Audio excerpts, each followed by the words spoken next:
The red-breasted parakeet is a medium-sized forest-dwelling bird, also known in Chinese as the green parakeet.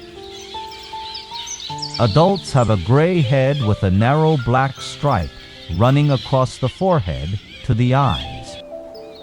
On either side of the lower mandible, broad black patches extend diagonally backward along the neck.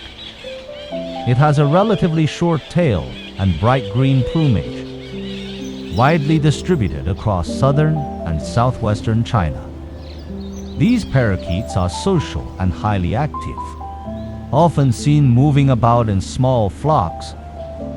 Their strong, curved beaks are perfect tools for cracking open hard nuts.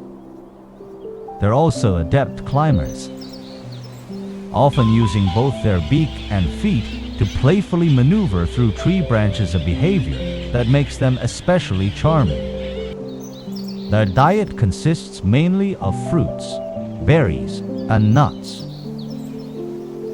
In China, the red-breasted parakeet is listed as a Class II nationally protected species under the National List of Protected Wildlife.